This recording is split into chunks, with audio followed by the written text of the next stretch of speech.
Without realizing it, many job seekers are actually asking themselves the wrong questions as they prepare for interviews. Now, what are the wrong questions? They're the ones that get you thinking about things that aren't as important as something else. So today, I want to give you some examples of those wrong questions and give you better ones to ask yourself instead as you're preparing for job interviews. So the first wrong one, where can I find the best job opportunities? What's a better one?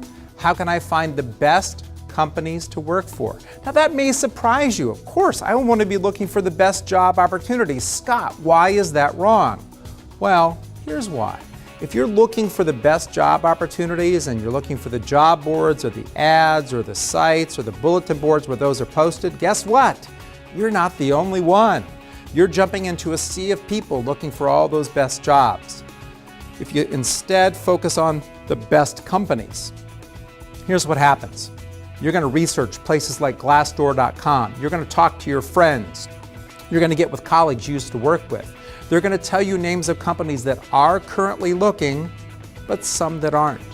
And when you jump into that sea, there aren't as many people floating around looking for those jobs. In fact, the companies that aren't looking right now, they could have a job right around the corner. They just haven't posted it yet.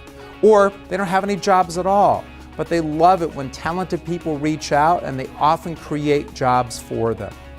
You can probably see the difference already. This changes the dynamic of your job search because instead of jumping into a sea of competition, you're creating a path that has less people on it and you can zoom much more quickly right to the opportunities.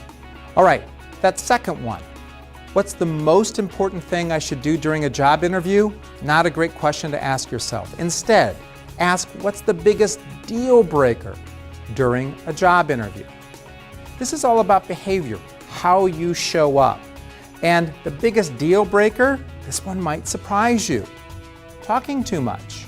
Look, it's natural. Job interviews, especially if they're traditional, where they ask you lots of questions and you give lots of answers, you're being set up to talk too much. And although they're asking questions, the worst thing you can do is talk too much because you're making it all about you.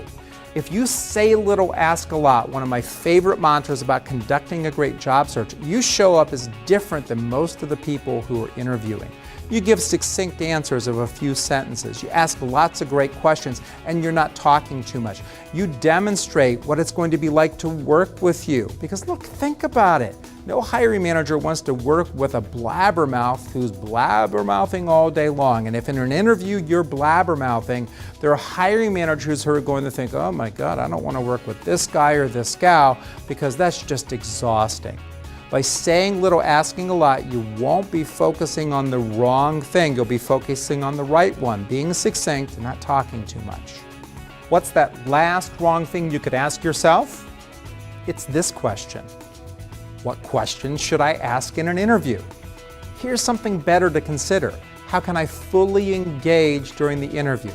Look, questions are great. Don't get me wrong. I want you asking questions in an interview, but that's not all there is to this. If you think about how to engage, engagement is much more powerful. So how you engage is, yes, you ask good questions, but then you integrate what they say into questions. Because planned questions are good, interaction is better, and that's what I'm asking you to do. So yes, have some planned questions like, Mr. or Mrs. Hiring Manager, what are your objectives for today's conversation? That's a great way to start out as early as you can. You learn some things you can respond to. But what makes it better is you integrate them, what they say along the way in the conversation, into more questions. And let me give you an example. If you hear the hiring manager say, our best employees have been risk takers. If I'm interviewing, I would say, why has risk taking been helpful in people's performance?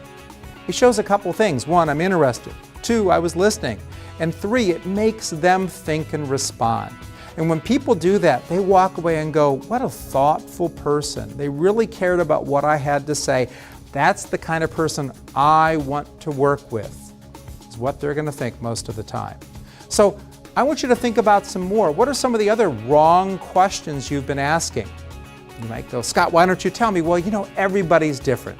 The reason I give you this homework assignment is because your circumstances dictate what those wrong questions were. So I want you to think about, in your previous job searches, what didn't go well? What turned out to be a disappointment? What jobs weren't a fit? What was a lost cause when it came to the kinds of companies? Think about the question you would ask yourself, or questions you'd ask yourself before going down those wrong paths. You'll find your other wrong questions and be able to take a better path along with the 3 that I gave you today.